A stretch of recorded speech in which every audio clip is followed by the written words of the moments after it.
Bom dia, Paulo. Eu tô com a Eh, câmera desligada que eu tô indo para o trabalho.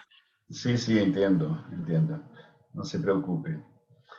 Silas, como está, Silas? Soube que você estava doente, meu irmão.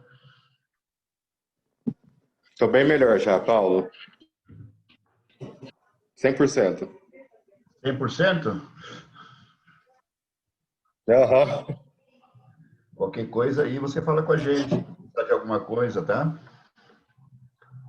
Pega o grito em Pode deixar confiança. que eu dou o grito. Vai estar tudo bem. Tudo bem, obrigado, Paulo. Gente, eu gostaria de compartilhar com vocês um texto bastante conhecido, está no capítulo 15 de João, do versículo 1 ao 6. Vou ler o texto, depois vou fazer um comentário breve sobre ele. Disse: Eu sou a videira verdadeira e meu pai é o agricultor. Todo ramo que estando em mim não der fruto, ele o corta. E todo que dá fruto, limpa para que produza mais fruto ainda. Vós já estáis limpos pela palavra que vos tenho falado. Permanecei em mim e eu permanecerei em vós. Como não pode o ramo produzir fruto de si mesmo, se não permanecer na videira, assim nem vós o podeis dar se não permanecerdes em mim. Eu sou a videira, vós os ramos. Permanece em mim. Perdão. Quem permanece em mim e eu nele, esse dá muito fruto. Porque sem mim nada podeis fazer. Se alguém não permanecer em mim, será lançado fora, à semelhança do ramo, e secará. E o apanham, lançam no fogo e o queimam. Eu creio que eu já compartilhei e preguei várias vezes sobre esse texto. Mas é um texto para mim que tem uma exortação e uma advertência que são inquietantes e que sempre faz com que eu volte a esse texto. Eu volto a esse texto muitas vezes, porque existe um probleminha na tradução que nós temos, que de repente comunica uma coisa que não é exatamente o que o texto original está querendo dizer. Eu vou tentar explicar para vocês de forma muito simples isso, ok? Mas damos uma passadinha rápida pelo texto. A primeira coisa que nós podemos identificar aqui é o fato de que é a visão que tem Cristo daqueles que estão ligados a ele. A visão dele, como ele vê, como ele concebe a nossa união com ele. Ele nos considera uma parte integral dele mesmo.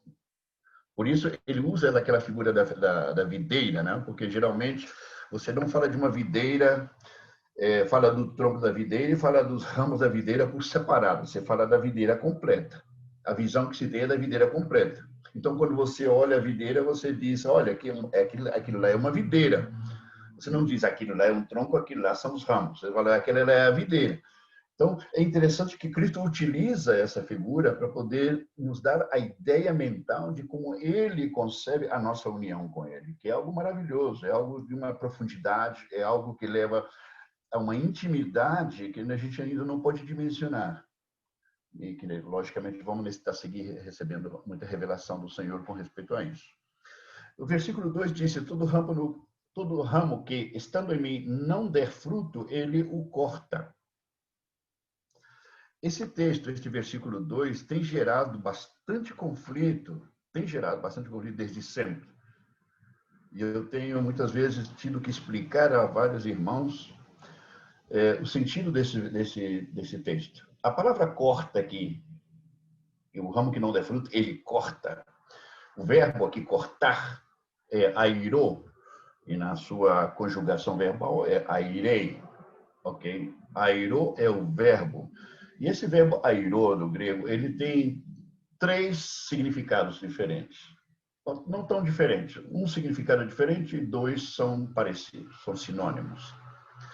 O primeiro significado que ele tem é levantar ou sustentar. E o segundo significado que ele tem é remover.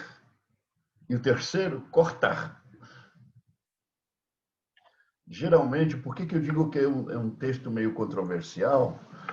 Porque, logicamente, vocês, como já sabem, nós cremos que existe uma doutrina da apostasia, a qual ela é negada pela grande maioria do nosso universo evangélico. A apostasia é um fato negado pela grande maioria do universo evangélico. A apostasia como tal, né? Que significa uma defecção da fé, nesse caso.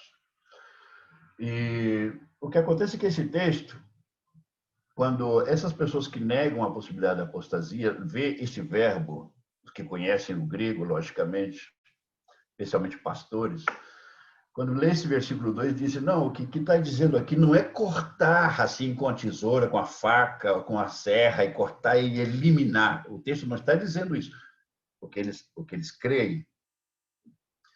Porque o que está dizendo é que levantar para poder animar, para fortalecer, para sustentar, para que a pessoa se anime, porque você está falando que nós somos os ramos, Cristo é a videira, nós os ramos, então esse ramo precisa ser animado, sustentado, levantado. Este é o entendimento que a maioria tem. É o entendimento que a maioria tem, simplesmente por ter uma tendência a negar a possibilidade da apostasia. Mas o texto ele é muito claro. Em todas as traduções da Bíblia, vai aparecer cortar ou remover. Vai aparecer cortar. E como isso não fosse suficiente, a gente vai ver que isso se confirma dentro do mesmo texto que limos esta manhã. Ok? Diz, aquele ramo que não der fruto, ele o corta. Corta. E todo aquele que dá fruto, ele limpa para que produza mais fruto ainda. Aqui está o sustentar. O sustentar, o levantar, está no limpar, que quer dizer, no podar, no corrigir, no animar, no edificar. Aqui está o sustentar. E disse o versículo 3, vós já estáis limpos pela palavra que vos tenho falado. Limpos pela palavra que tenho falado. Que quer dizer que a palavra de Deus revelada em nós já sabemos qual é o procedimento, né? A fé, cremos, e aquela verdade, ela se encarna em nós e entra nas nossas vidas. E ao entrar numa verdade, evidentemente vai sair uma mentira de nós. Portanto, estamos sendo limpados pela palavra. Estamos sendo limpos pela palavra de Deus, né? O versículo 4 diz, permanecer em mim. É interessante a sequência na qual Jesus diz isso. Okay? É muito importante entender a sequência. Ele diz, permanecei em mim e eu permanecerei em vós. O que quer dizer o que o Senhor está dizendo? Isso não é... Gente, é muito importante lembrar que a forma que a frase está colocada, ela não está por se acaso. Não quer dizer que a ordem dos fatores não altera o produto aqui. A ordem dos fatores alteram, sim, o produto aqui. Ok? Quando disse permanecer, ele fala assim, você permanece em mim, ele diz, permanecer em mim e eu permanecerei em vós. É uma condicionante. Ao mesmo tempo, nós podemos ler aqui uma transferência de responsabilidade do Senhor para conosco, de permanecer. Ele põe uma condicionante que é uma responsabilidade ao mesmo tempo e que, ao mesmo tempo, implica o fato de que somos livres de permanecer ou não permanecer, porque senão essa condicionante não existiria. Ok? Jesus está dizendo, se você permanece, eu permaneço. O qual nos deixa várias lições esse versículo. Uma das primeiras lições é que existe a possibilidade de não permanecer. A segunda lição é que o Senhor ele nunca vai deixar de permanecer primeiro. Ele nunca vai deixar de permanecer. Somos nós que deixamos de permanecer. E se nós deixamos de permanecer, ele, consequentemente, não tem por que permanecer.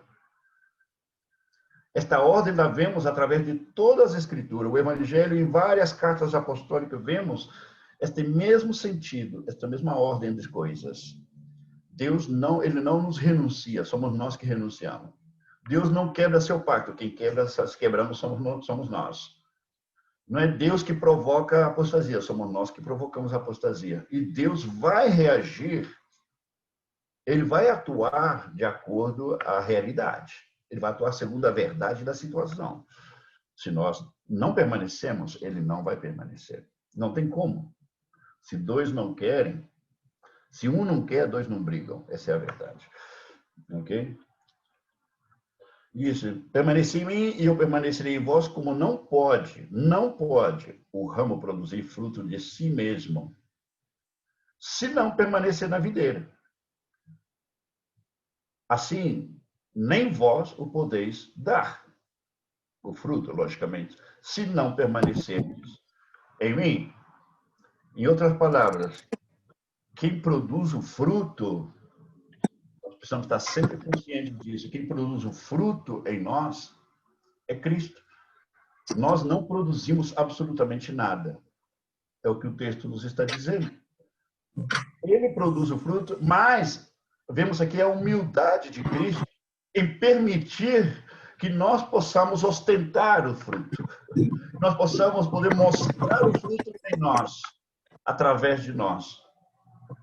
Mas quem produz o fruto é Ele. E, logicamente, nós precisamos estar conscientes permanentemente de que a glória, nesse caso, é de Cristo, não nossa. Nunca será nossa. Então, se existe virtude, se existe mérito, se existe alguma coisa boa, é glórias a Cristo, não a nós. Esse entendimento deve nos acompanhar todos os dias da nossa vida. É muito importante para que não roubemos, né, a glória de Deus. Também eu quero mencionar o seguinte, muita gente, às vezes eu tenho feito essa pergunta em alguns círculos eclesiásticos, né, no passado, sobretudo, o que é o fruto?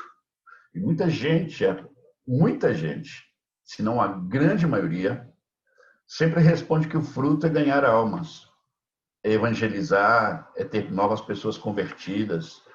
Querido, isso não é o fruto. Isso não é o fruto.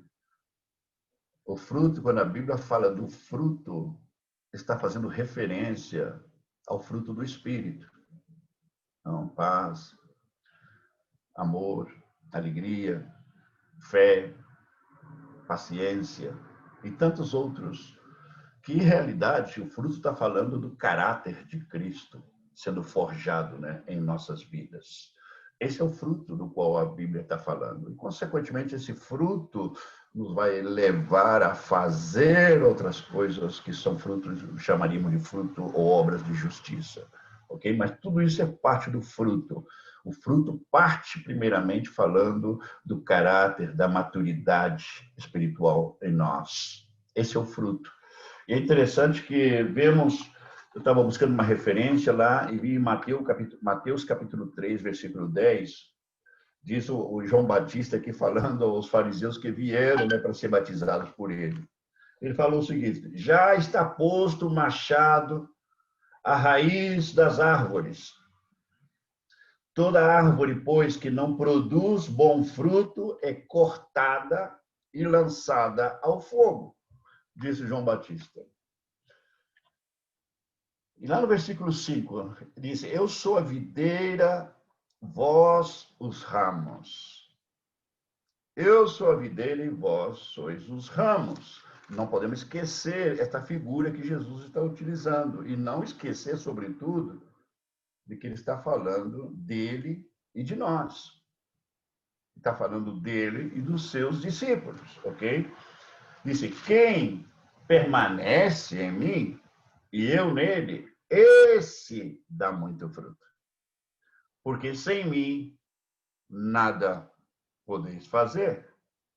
Em outra palavra, vem a confirmar novamente de que quem produz o fruto, quem toma a iniciativa de gerar fruto em nós, é o Senhor, não somos nós.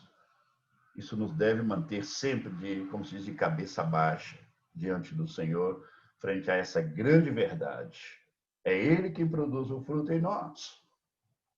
Nós não produzimos absolutamente nada, nem para nós e nem para Deus. Nunca, jamais. Aquele antigo verso, né, que a gente conhece tanto, em Romanos 11:36, porque dele, por ele e para ele são todas as coisas. E eu gostaria de terminar essa meditação esta manhã tocando justamente o ponto, a exortação já foi tocada. Agora eu gostaria de tocar essa advertência que é tão inquietante, é tão perturbadora, essa advertência que está aqui, e que eu vejo que na tradução que temos nas nossas Bíblias, ela não faz justiça ao sentido original do texto. Ela não parece tão grave, ela não parece tão pesada, essa advertência aqui, ok? No versículo 6. Mas eu quero explicar para vocês como ela aparece no texto original. E depois, os que têm as possibilidades, os recursos literários aí, podem conferir o que eu vou falar. Diz o seguinte, o versículo 6. Se alguém não permanecer em mim, será lançado fora. Se alguém não permanecer em mim, será lançado fora. A semelhança do ramo. E secará. E o apanham. E lançam no fogo. E o queimam. Primeiro ponto, com respeito a esse texto. Vem confirmar, a primeira coisa que vem a confirmar que a acepção utilizada no versículo 2, de que o ramo que não dá fruto é cortado, acaba de ser confirmado no versículo 6.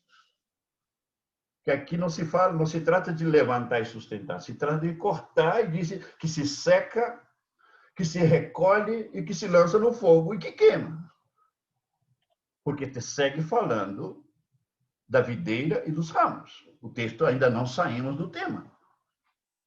Então, vem a confirmar que o versículo 2, airô, não é levantar, e sim remover, cortar, de forma irrefutável. Não se pode. Ok? Outra coisa, versículo 6, eu quero parafrasear, na verdade, da maneira que sai no texto grego. Essa frase do versículo 6, quando disse... será lançado fora. Se alguém não permanecer em mim, será lançado fora. Essa expressão no grego, eu vou tentar ler quase textualmente como literalmente está colocada no grego, para que vocês me entendam. Diz mais ou menos o seguinte: se não, olha bem a forma literária grega, se não algum permanece em mim, foi lançado fora. É interessante que diz que foi lançado fora, não diz que será lançado fora. A conjugação verbal no grego diz foi lançado fora. Se alguém, nesse caso, não permanece em mim, foi lançado fora. E diz, como o ramo, e foi seco,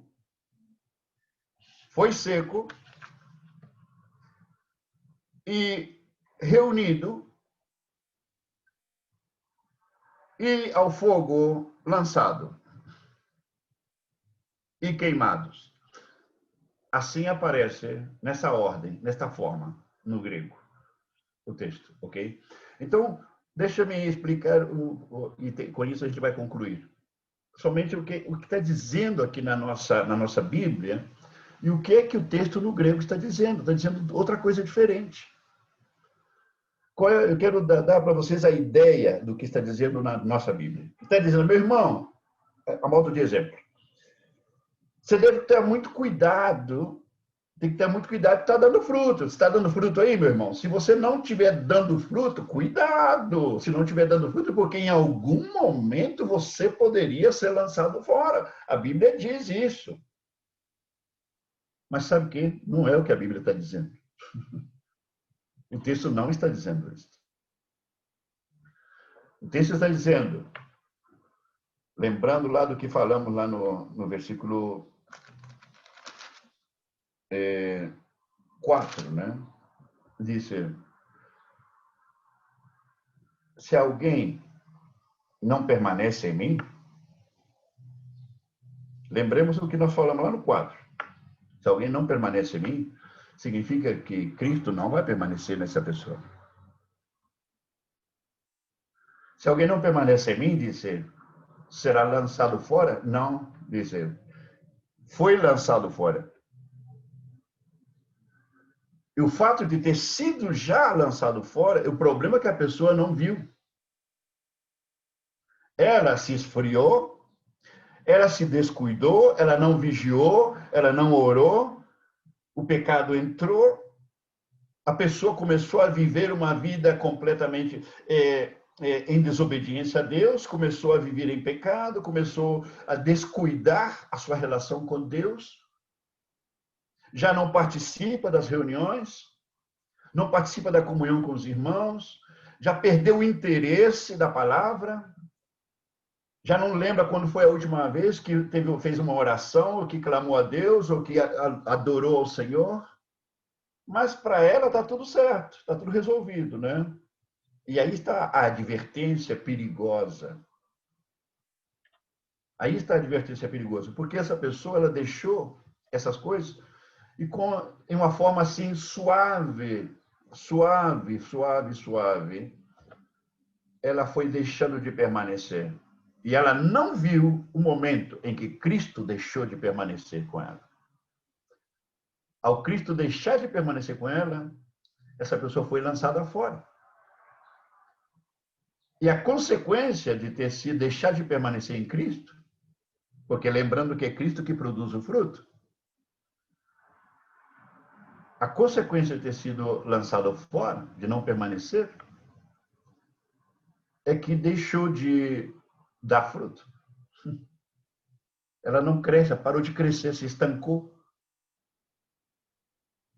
A vida espiritual se transformou num tédio, como água estagnada na vida da pessoa. Mas ela crê que simplesmente é um período na sua vida. Querido, isso é perigosíssimo. Perigosíssimo, porque aqui está em risco o fato do fato de que Cristo deixou de permanecer com essa pessoa, por isso já não está dando fruto.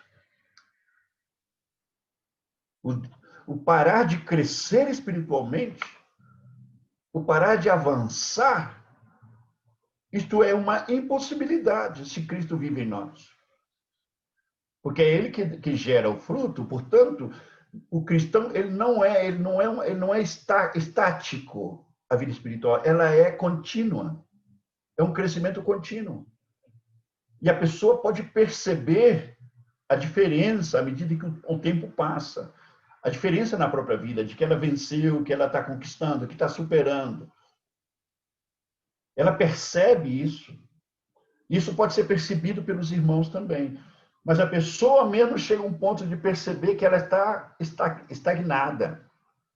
Ela não cresce, ela sente que a vida dela é um tédio espiritual. Queridos, cuidado, esse é o grande perigo. E o perigo é esse, que Cristo haja deixado de permanecer em nós. Ao deixar de permanecer, somos lançados fora.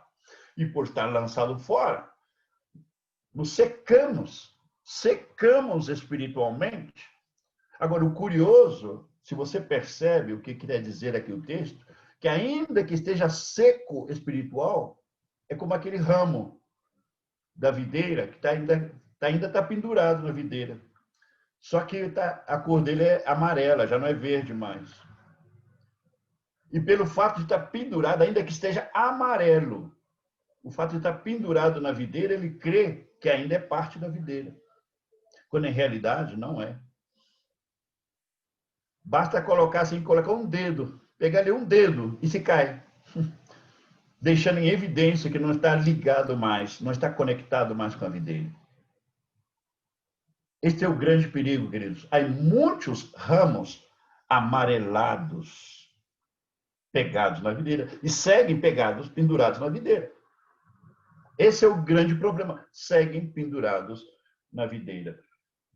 E o texto termina dizendo: e secará, e o apanham, e lançam no fogo, e o queimam. O que vem em forma conclusiva dizer que a apostasia, sim, é um fato. Tanta advertência de vigiar e orar, tanta advertência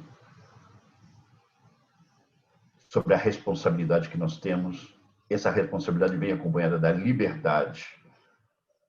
Ninguém vai ao céu arrastado pelos cabelos, meus irmãos. Ninguém. Se alguém quiser fazer algum comentário, algum agregado ao que eu compartilhei, para a gente poder orar e concluir esta manhã.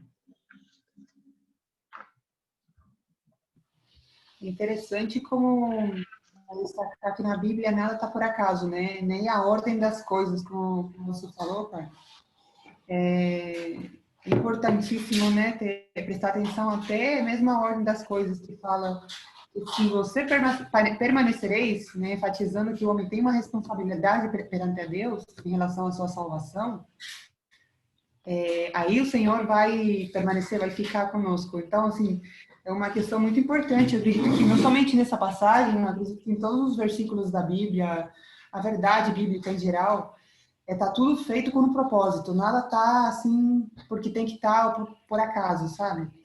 Então, eu acho muito importante, muito interessante essa observação e a gente estar atento, poder olhar desse aspecto, os versículos bíblicos, né? Começar a olhar a ordem das coisas também, né? É certo, muito certo. É o curioso que Cristo ele é o autor e consumador da nossa fé, Paulo. Significa que ele é quem planeja e executa na gente a nossa fé. Então, para o cidadão se esfriar dessa maneira, a ponto de ressecar ele como ramo ser ressecado, significa também muito descuido, né, Paulo? Muito descuido do seu relacionamento com o Senhor, muito descuido da sua vida em Cristo, né? São vários elementos aí para se considerar, né? Convenientemente, há uma grande maioria que não assume o fato de que existe liberdade e responsabilidade. Não assume esse fato convenientemente.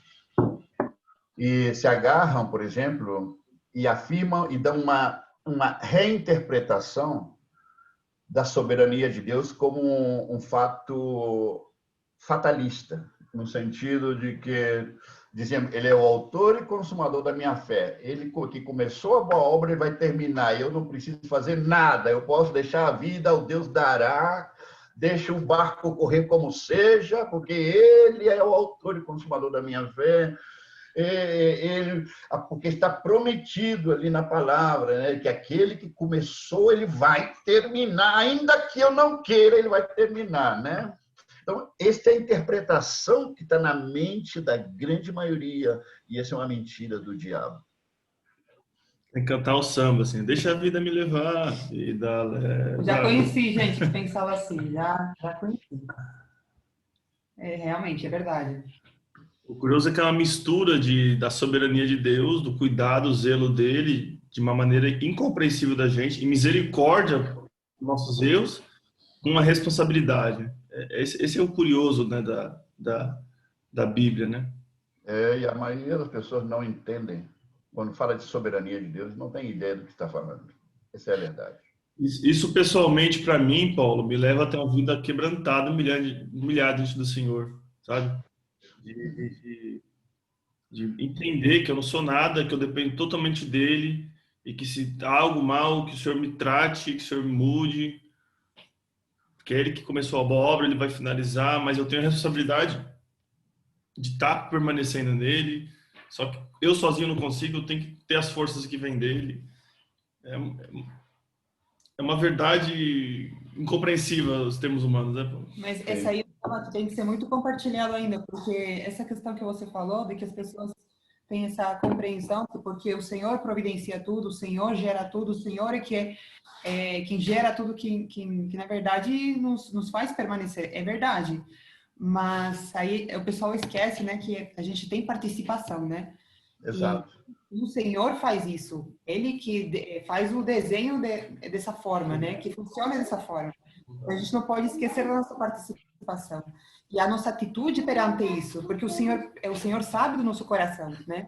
E como vai ser a nossa reação, por exemplo, se houver algum pecado, houver algum afastamento, alguma fraqueza em nossas vidas, o Senhor vê a nossa atitude perante isso, né? E aí está a nossa participação em relação à nossa salvação. Oi, Então, vovô. Oi, Pedrinho. vai lá, vovô. Oi, vovô. Oi. Eu tô com saudade. Idade? Saudade. Só saudade. Saudade. Bom dia, Stephanie. Stephanie de Mônaco, perdão, de Paris, de França. Se esconde não, irmã, estou te vendo. Tá aqui. Ah, a gente tava terminando umas caixinhas aqui. Gente, se não tem mais comentários, Petra, você poderia orar para a gente concluir o tempo? Obrigado, Pai, Senhor, por essa manhã, Senhor, por mais um dia, Senhor, entregado por Ti, Pai. Não. Obrigado, Senhor, porque até para nos acordarmos, Senhor, dar nosso primeiro hálito, Senhor, dependemos de Ti, Pai.